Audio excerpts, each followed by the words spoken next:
सूर्यास्त होने में केवल कुछ ही क्षण शेष है और न जाने मेरी सखियां कहाँ रह गई।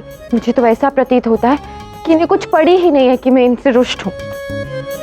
राधा, ये देखो हम क्या लाए तुम्हारे लिए। अब तुम्हें हमें क्षमा करना ही पड़ेगा।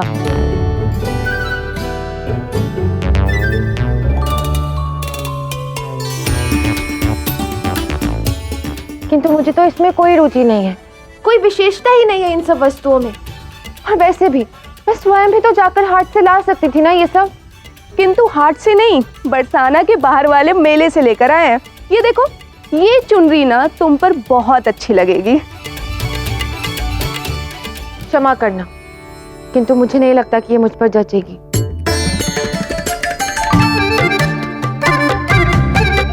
सूर्यास्त तो होने को है, किंतु राधा को कुछ अच्छा नहीं लगा। वो वीणा वादक कहाँ रह गया?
कैसी हो तुम सखी?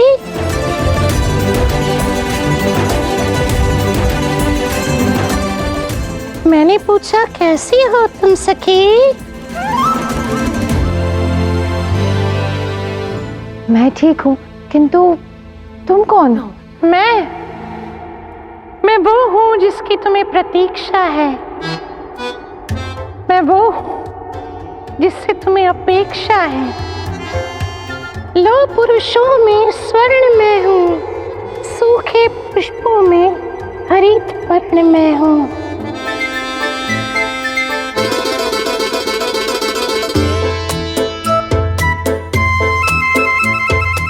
तुम गौर जैसे श्वेत कमल, मैं मेघा जैसे श्याम वर्ण हूँ। मैं मेघा जैसे श्याम वर्ण हूँ।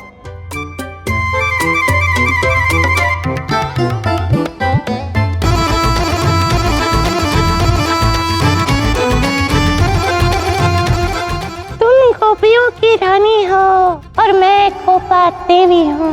गोपा देवी हूँ। गोपा देवी हूँ।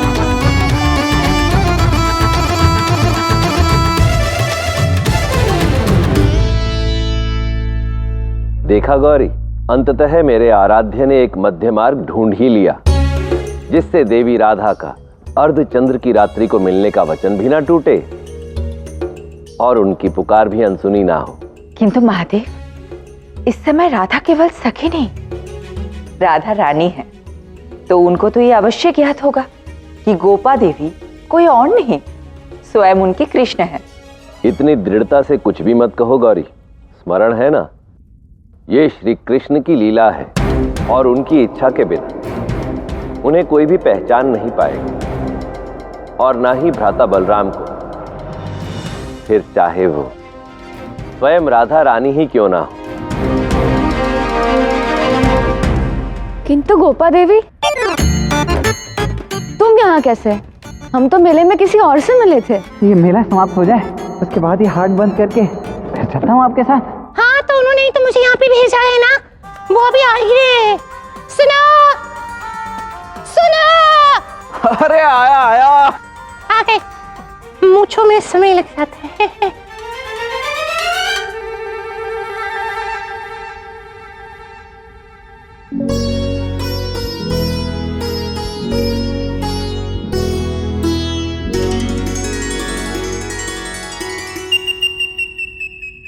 प्रणाम। इतने समय पश्चात, मेरा अर्थ है कि वो आपको देखकर ऐसा लगा जैसे मैं साक्षात अपनी छोटी बहन से मिल लिया। प्रणाम।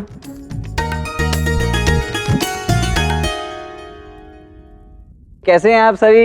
बहुत अच्छा घर है। हाँ हाँ, हमसे अच्छा नहीं है। हाँ। वैसे कान्हा मैं पकड़ा तो नहीं जाऊंगा? कदापि नहीं, मैं हूं ना, सब संभालूंगा। हाँ हाँ, तुम पर तो संदेह किया ही नहीं जा सकता। वैसे भी नृत्य, श्रृंगार और सौंदर्य में तुमसे अधिक गुणवान और कौन हो सकता है। निश्चिंत हूं मैं। वैसे आपने मेरा परिचय तो पूछ लिया, मैंने बता भी दिया, अपना परिचय भी दे दीजिए ना। आपका नाम क्या है सखी? राधा, राधा, राधा, राधा।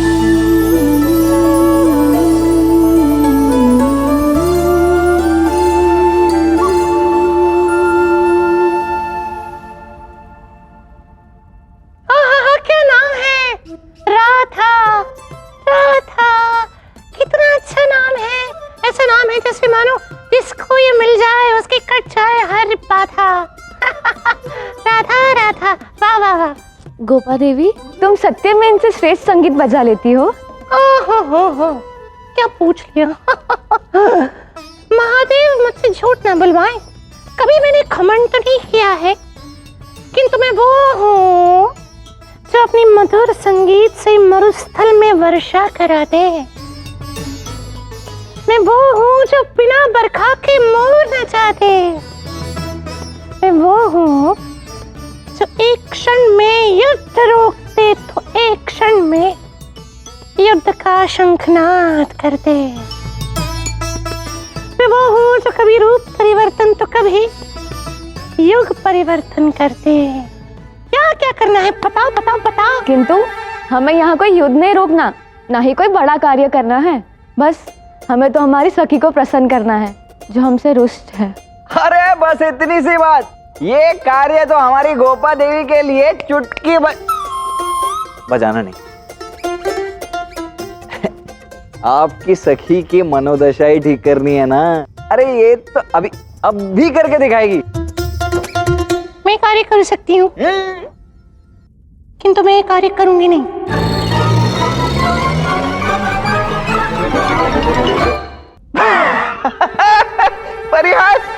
प्रयास बहुत करती है। प्रयास नहीं करूंगी। किंतु हम यही कार्य तो करने आए हैं ना। नहीं, ये कार्य करने आए यहाँ पे, ये कार्य करने आए। मुझे इतनी दूर से यहाँ पे बुलाया क्यों? क्योंकि ये रुष्ट है, ये मनाना है। इतनी विशेष वीणा लेकर आई हूँ मैं क्यों? क्योंकि ये रुष्ट है। ये मेरी प्रतिभा का घोर अपमान है और मैं यहाँ पे कदापि एक क्षण भी नहीं रुकने वाली हूँ। अरे गोपा सुनो तो। गोपा देवी रुको तो। कौन कर क्या रहे हो तुम? लोग सुन लेंगे। क्या कर रहे हो तुम? इतनी कठिनाई से तो सबको मनाया था, उसके पश्चात अब देखो राधा पहले से क्रोधित है। उसकी क्रोध की अग्नि में और घी क्यों डाल रहे हो तुम? देखो हम इतना वेश बदल कर सब कुछ करके यहाँ क्यों आए? ताकि राधा और दुखी हो जाए। क्यों? देखें, कृष्ण को ये कभी ना बताइए कि राधा को कैसे मनाना है। कृष्ण भली भांति जानते हैं। जन्मों जन्मांतर से मैं राधा को मनाते आया हूँ। मुझे ज्ञात है उसे कैसे बनाना है। अभी आप देखिए, राधा स्वयं चलकर मेरे पास आएगी। अच्छा, वो कैसे? किसी की एक बात नहीं सुननी है। मैंने तुम सबको सूर्यास्त तक का समय दिया था और सूर्यास्त होने को ही है। अब मैं तुम सबसे कभी बात नहीं करूंगी।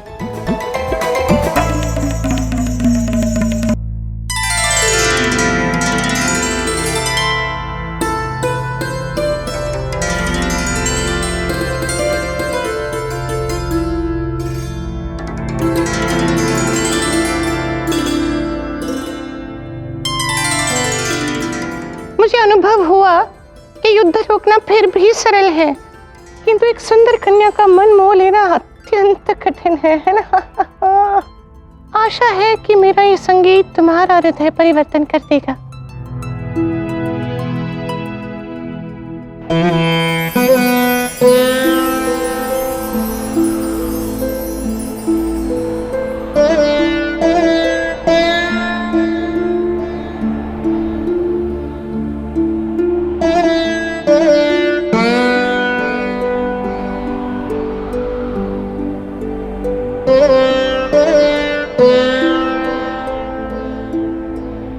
मुझसे तो रहा ही नहीं जा रहे।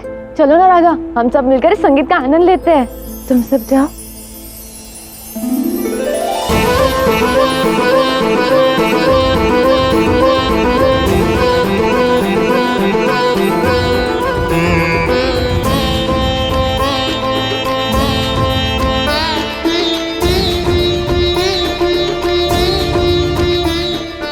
गौरी, आराध्य की लीला का ये दृश्य तो अत्यंत सुंदर है। देखो ना, राधा की सखियों को यह ज्ञात भी नहीं कि गोलोक में उन्होंने श्री कृष्ण के साथ बहुत सी रास लीलाएं रची हैं, फिर भी श्री कृष्ण के प्रति उनका प्रेम कितना दिव्य, कितना पवित्र है।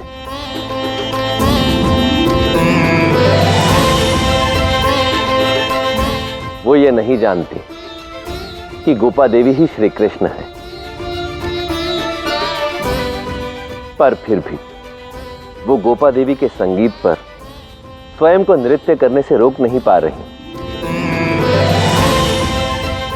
सत्य कहा आपने महादेव। राधा और कृष्ण की प्रत्येक लीला में प्रेम भक्ति का नया रस दिख रहा है, और अब तो केवल सखियों के ही नहीं, राधा के भी पैर थिरकने लगे हैं गोपा देवी के संगीत पर।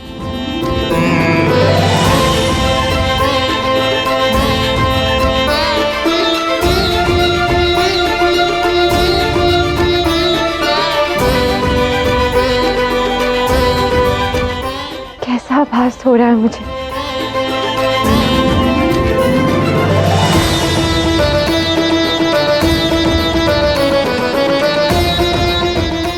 जब जब तुम रूठोगी तब तब मैं तुम्हें मनाने आऊँगा। अब ये वीणा का संगीत तभी रुकेगा जब मेरी राधे का मन पुनः प्रसन्न होगा।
राधा,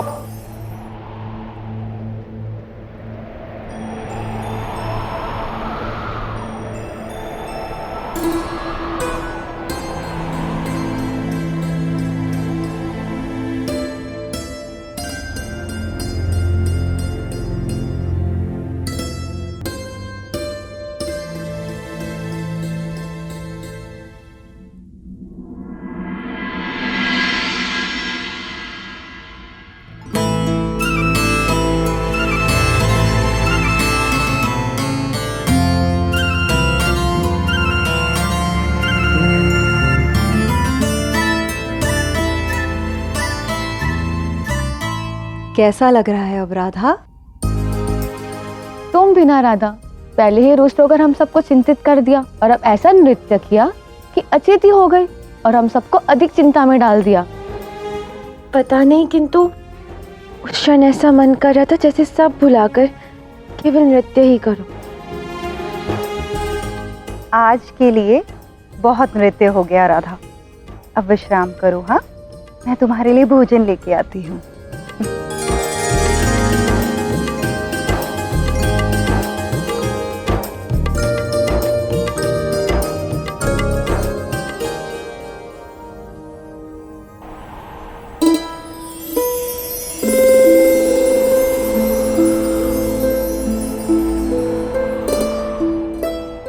पता नहीं क्यों, किंतु आज एक क्षण के लिए मुझे ऐसा प्रतीत हुआ जैसे मेरे नृत्य में तुम थे कृष्ण, मेरे साथ थे, मेरे पास थे।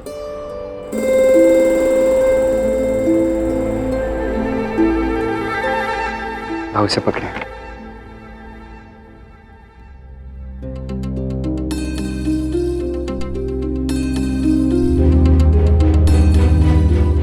ठीक तो है ना राधा? प्रसन्नता से नृत्य करते हुए अचेत हो गई थी, अभी ठीक है, आप चिंता मत कीजिए।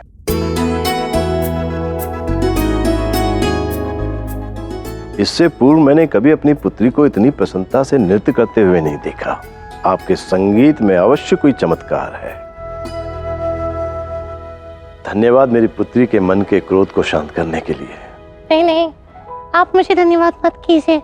आपको ज्ञात ही नहीं है कि मैं आपकी कितनी आभारी हूँ। मैं कुछ समझा नहीं। मेरा तात्पर्य यह है कि आपने इतनी सुख सुविधाएं हमें दी, हमें यहाँ रहने का स्थान दिया, इसके लिए आपका बहुत बहुत धन्यवाद।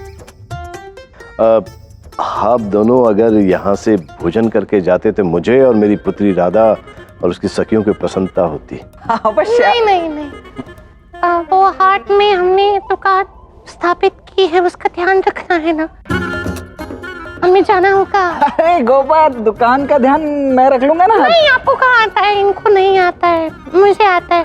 हमें जाना होगा, ठीक है, क्षमा कीजिए, हम चलते हैं, आके दीजिए। इस घर के द्वार सदैव तुम्हारे लिए खुले रहेंगे। आशा करता हूँ पुनः भेंट होगी। अवश्य होगी।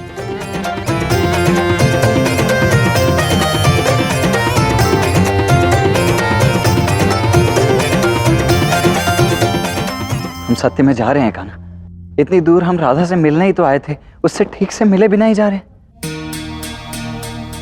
इसके पीछे एक कारण है, तो हमारी प्रेम भक्ति की शक्ति है। विस्तार से आपको बाद में समझाता हूँ, अभी के लिए बस इतना जान लीजिए कि जिस कार्य के लिए मैं यहाँ आया था वो पूर्ण हो चुका है। राधा ने मुझे पुकार लगाई, उस पुकार का उत्तर मैंने दे दिया है। अब जाना ही उचित होगा। मेरी बस इतनी इच्छा थी कान्हा कि तुम और राधा एक बार अच्छे से मिल लो। मेरी भी यही इच्छा है। चलिए। सुनिए, कदाचित यहाँ के लोग हमें जाने नहीं देंगे। चलो।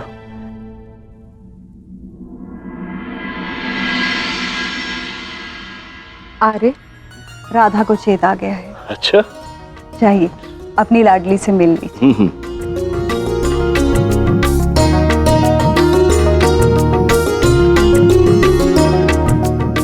चलिए, जिस कार्य के लिए मैं यहाँ आया था वो पूर्ण हो गया। अब मैं यहाँ से जा सकता हूँ।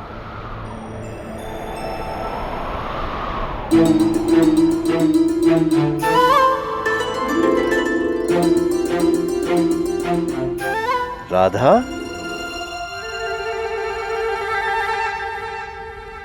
पुत्री, ठीक तो हो ना? हाँ बाबा, किंतु गोपा देवी कहाँ है? मुझे उनका धन्यवाद करना है। पुत्री वो तो चली गई।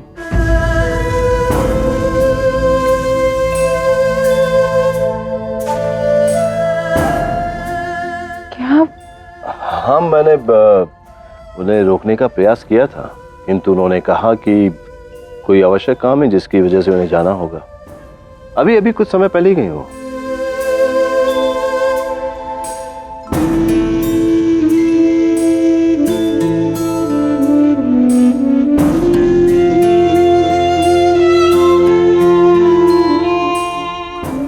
पता नहीं कब यहाँ आना होगा, या तो अर्ध चंद्रमा की रात्रि पर, या जब तुम मुझे पुकारोगे। चलिए दो। रुको।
क्या हुआ सखी, तुम्हारे नेत्र में अश्रु?